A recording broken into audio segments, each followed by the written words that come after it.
बिस्मिल्लाहिर्रहमानिर्रहीम। प्यारे दोस्तों, एक संजना नाम की औरत हर सुबह अपने पति मनीष के साथ कार में बैठकर शहर की भीड़ भाड़ वाली सड़कों से होकर ऑफिस जाती थी।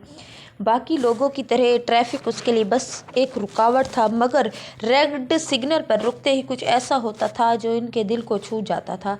हर रोज़ छोटे छोटे बच्चे उनकी गाड़ी के पास आकर कुछ मांगते, कुछ भीख मांगते।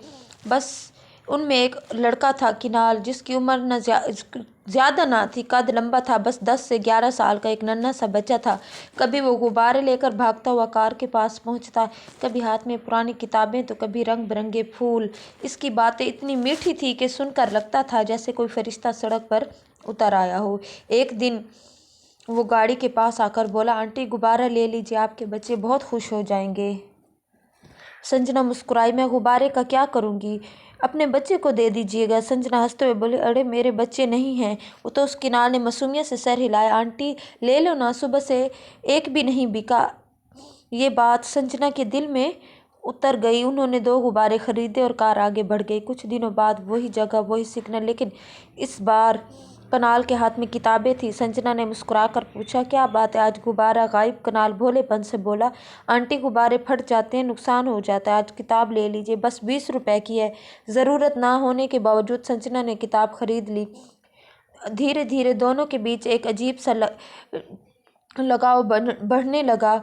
संजना इससे कुछ न कुछ खरीदी थी और चुपचाप नोट उसकी हथेली में सरका दिया करती थी, और कनाल दिल ही दिल में मुस्कुरा कर रह जाता था। और कनाल की मासूम मुस्कान किसी मरहम की तरह उस संजना के दिल में उतरती जाती थी। फिर एक दिन वही सिग्नल, वही हलचल, लेकिन कनाल नहीं था।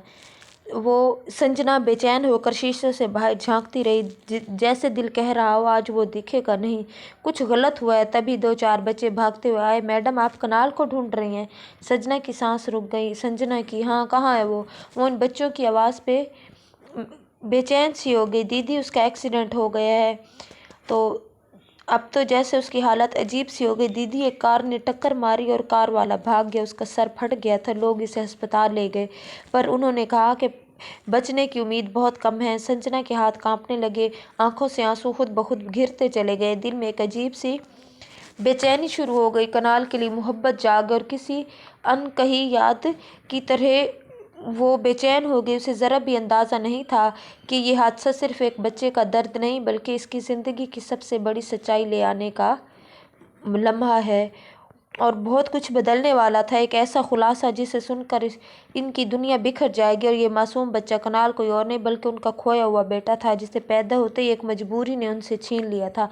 संजना ने जैसे ही सुना, इसकी सांसें अटक गई। घबराई हुई आवाज़ में बोली, क्या क्या तुम बता सकते हो? लड़के वो तुरंत बोले, हाँ आंटी, वो तो हमारे घर के बिल्कुल पास रहता है। संजना ने मनीष की तरफ और देखा, आंखों में बेचैनी साफ झलक रही थी। मनीष, मुझे यहीं उतार दो, मेरा दिल कुछ अच्छा नहीं लग रहा, मुझे उसे देखने जाना होगा। मनीष ने गहरी सांस ली, बोला, ठीक है, तुम चली जाओ, मुझे दुकान खोलनी है, पर जो भी हो फ़ौरन मुझे कॉल करना। मनीष ने उसे वहीं उतार दिया। संजना ऑटो में बैठी और घबराए दिल के साथ उस गली की तरफ निकल पड़ी जहाँ कनाल रहता था। जैसे ही संजना उतरी, उसकी नज़र एक बुजुर्ग औरत पर पड़ी। इसे देखते ही संजना शशदर रह गई। ये वही औरत थी, इसे तो वो अच्छी तरह जानती थी। इधर वो औरत भी डर कर अगले ही पल वो फूट फूट कर रोने लगी। वो कांप रही थी और कांपती आवाज़ में बोली, मैं तेरे बेटे को बचा नहीं पाई। संजना के पैरों तले ज़मीन खिसक गई। क्या हुआ? मेरा बेटा कनाल था।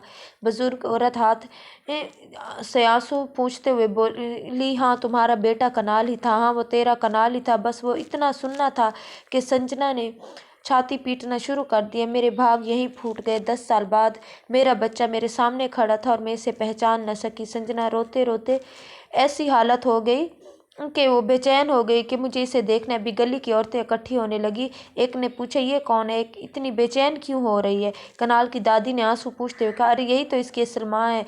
चारों तरफ से लोग बढ़ने लगे। किसी को यकीन नहीं हो रहा था, क्योंकि इतनी उम्र से वो औरत और बच्चा इस हालत में जी रहे थे। संजना का रो रो कर पुकारना पूरे मोहल्ले में गूंज रहा था, कनाल मेरे बच्चे, कनाल। इस दर्दनाक सच्चाई को समझने के लिए हमें समय में थोड़ा पीछे लौटना होगा। साल 2015 में कोलकाता की रहने वाली संजना सिर्फ 19 साल की थी जब इसे एक अजय नाम के लड़के से प्यार हो गया था। दोनों शादी करना चाहते थे, पर संजना का घर इस रिश्ते के खिलाफ था। लाख समझाने के बावजूद एक दिन ऐसा आया कि उन्होंने भागकर शादी कर ली। ये दोनों शहर में एक छोटे से किराए के घर में रहने लगे, लेकिन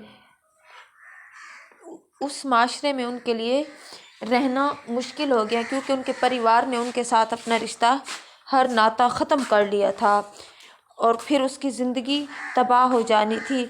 और फिर एक दिन ऐसा हुआ कि जिस बात से संजना हमेशा डरती थी वही हुआ। दुश्मनों ने संजना को पकड़ लिया। इसके पास ना घर था ना सहारा, वो मायके भी नहीं जा सकती थी और इसके पास उसका बेटा था, इसे बस उसके सहारे जीना था। इतने में जब उस को खबर पहुंची कि उसके माँ बाप का इंतकाल हो गया है, फिर वो हुआ जो नहीं होना चाहिए था।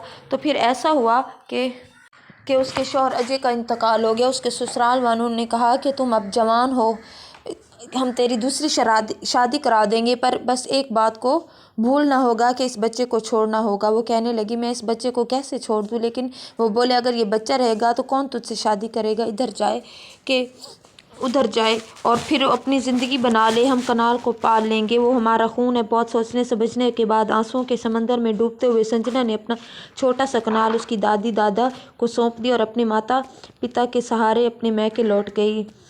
संजना के माता पिता तो थे नहीं, और फिर उनके भाइयों ने एक अच्छे और बहुत ही अच्छे लड़के मनीष के साथ रिश्ता तय कर दिया।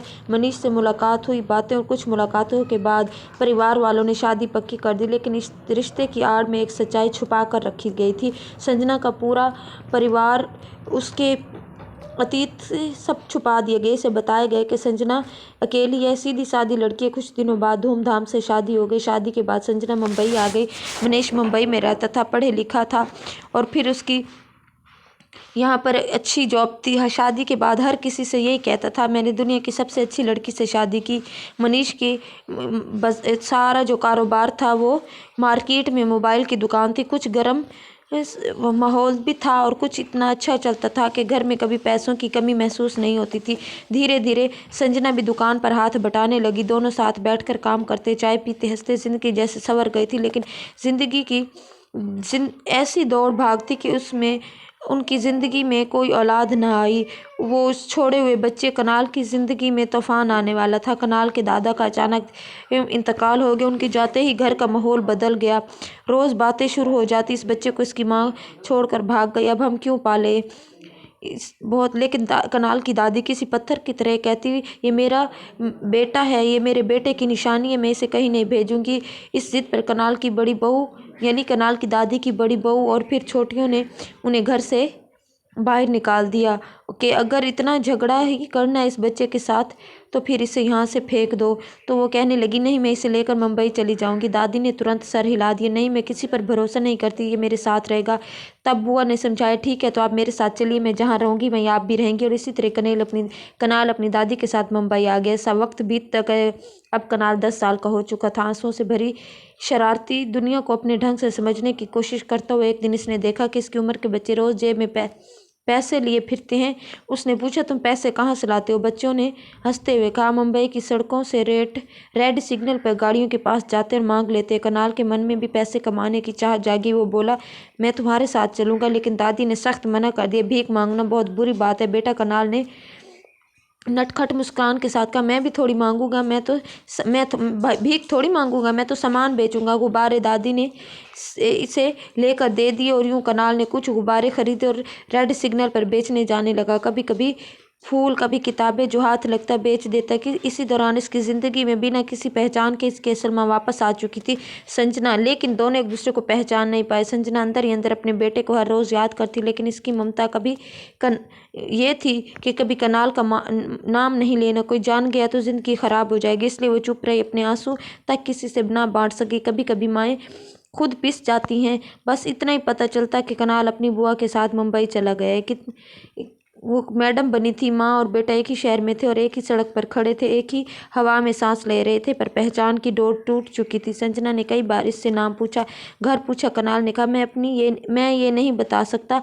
मेरी दादी वही हैं जिन्होंने इसके बेटे को गोद में पाल कर बड़ा किया था। और फिर जिस दिन कनाल को तलाशते हुए इसके घर पहुंची और दादी को सामने देखा, दिल में एक बिजली सी चमक आई कि क्या ये मेरा बेटा है? दादी ने कांपती आवाज़ में कहा। हाँ बेटी, ये तेरा कनाल है, इसका एक्सीडेंट हो गया। वो चीख पड़ी, कहाँ है वो? मुझे अभी इसके पास ले चलो। इसकी दादी ने धड़धड़ाती आवाज़ में बताया कि इसे अस्पताल ले जाया गया। यहाँ तक कि इसकी वो अब इसकी हालत के बारे में कुछ नहीं जानती, बस इतना कि छोटे बच्चे गली के खड़े थे। कुछ औरतों ने इसका हाथ पकड़ा और बोली, चल बहन, हम तुझे ले चलते हैं। संजना किसी रोबोट की तरह उनके साथ चल पड़ी। उसका पूरा जिस्म खून से भरा हुआ था, फूट फूट कर रोने लगी। उन्होंने बताया, डॉक्टर कह रहे उम्मीद बहुत कम है। उम्मीद, ये वही शब्द था जो उस वक्त सुनना दुनिया को, संजना को तोड़ रहा था। वो कांपती आवाज़ में बोली, ऐसा मत कहिए, दुआ कीजिए वो मुझे छोड़कर ना जाए। 6 घंटे बीत गए। हर मिनट किसी पहाड़ की तरह भारी था। ICU का दरवाज़ा बंद और अंदर कनाल ज़िंदगी से लड़ता हुआ, और बाहर संजना खुद से खड़ी थी। इसी बीच मनीष के फ़ोन लगातार बज रहे थे। आखिरकार उसने एक बार कहा, मनीष, इस लड़के के बचने की शायद कोई उम्मीद नहीं है, मैं आज नहीं आ पाऊंगी, माफ़ करना। मनीष हैरान था, क्या तुम अस्पताल पहुंच गई हो? ये कैसी बातें कर रहे हो? इसके माँ बाप हैं, वो संभाल लेंगे। लेकिन संजना इसे कैसे बताती कि जिस लड़के को वो कोई और समझ रहा था, वो इसका अपना बेटा है, जिसे इसने दुनिया से छुपाए रखा था। इसने बस इतना काम है, अभी नहीं बात कर सकती, और फ़ोन बंद कर दिया। कुछ देर बाद एक डॉक्टर बाहर आया। अगर मरीज़ को होश आ गया है तो वो धीरे धीरे ठीक हो सकता है, अगर होश ना आया तो कुछ कहना मुश्किल है। 3 दिन मानो 3 साल। फिर तीसरे दिन शाम को डॉक्टर ने मुस्कुराते हुए खबर दी, लड़का होश में आ गया है, अब आप लोग मिल सकते हैं। उस पर रोने वालों की भीड़ में एक ही आवाज़ थी, सुकून की। सब एक दूसरे को गले लगाकर रो पड़े। संजना दौड़ती हुई अंदर गई। कनाल की आंखें अध खुली थी। इसने धीमी आवाज़ में पूछा, आंटी आप आ गई? संजना टूट गई और इसके सर में हाथ फेरा। बेटी, मैं आंटी नहीं हूँ, मैं तुम्हारी माँ हूँ। इसने इसे सीने से लगा लिया और बरसों का दर्द अबर बनकर उसकी आंखों में बह गया। डॉक्टर ने फिर भी समझाया कि ज़्यादा बात ना करें, बच्चे को आराम चाहिए। 3 दिनों से संजना ने मनीष को फ़ोन नहीं किया था, इसका मोबाइल ही बंद था। मनीष पागल हुआ जा रहा था। आखिर वो कनाल के घर पहुंचे और पूरी सच्चाई जान गया। अस्पताल में इसने गुस्से से कांपती आवाज़ में कहा, तुम लोगों ने मुझसे संजना सिर्फ क्या ऐसा कर दिया? संजना सर झुकाकर सुनती रही, जवाब क्या देती? इसके पास बचा ही क्या था? बस इसका बेटा, वो एक चीज़ जो कभी भी किसी भी कीमत पर नहीं खो सकती थी। 1 हफ्ते बाद कनाल घर आ गया। संजना इसकी देखभाल में पूरी तरह लग गई। जब इसने मनीष को फ़ोन किया तो फ़ोन ही नहीं उठा रहा था। 10 दिन बाद अचानक मनीष अपने घर वालों के साथ कनाल के घर आया। संजना उन्हें देखकर फूट पड़ी। उसकी सास ने उसे गले लगाकर बोली, बेटी मत रो, चलो मैं आ गई हूँ, अपने बेटे को छोड़कर कहीं नहीं जाऊँगी। सास मुस्कुराई, किसी ने कहा है कि इसे छोड़कर चलने को? तुम्हारा बेटा है और उसकी दादी सब साथ चलेंगे। मनीष बहुत देर बाद बोला, चलो संजना, मैं भी तुम्हारे बगैर नहीं रह सकता, और यूँ टूट चुका हूँ कि अब दूर नहीं रह सकता। ये घटना है 2020 की। इस समय संजना 2 महीने बच्चे के साथ ही थी। 7 महीने बाद इसने एक प्यारे बेटे को जन्म दिया, और इसके कुछ अर्सा बाद उनके यहाँ बेटी पैदा हुई, और यूं उनकी फैमिली 3 बच्चों समेत मुकम्मल हो गई। प्यारे बहन भाइयों, सब तो दोस्तों, ये बात समझना चाहिए सबको कि प्यार मोहब्बत के चक्कर में घर छोड़कर भागना नहीं चाहिए, और ना ही अपने माँ बाप की इज्जत उछाल कर जाना चाहिए। ऐसी गलती करेंगे, घर छोड़कर भाग जाएंगे, किसी और की औलाद पर यकीन रखेंगे, तो इसका अंजाम यही होगा कि हमें दर दर की ठोकरें खाने के लिए वो इस बेराह दुनिया में छोड़ देगा। अगर कहानी पसंद आई हो तो लाइक करें, दोस्तों के साथ शेयर करें, और नई कहानियों के लिए चैनल अली हसन वॉइस को सब्सक्राइब करें।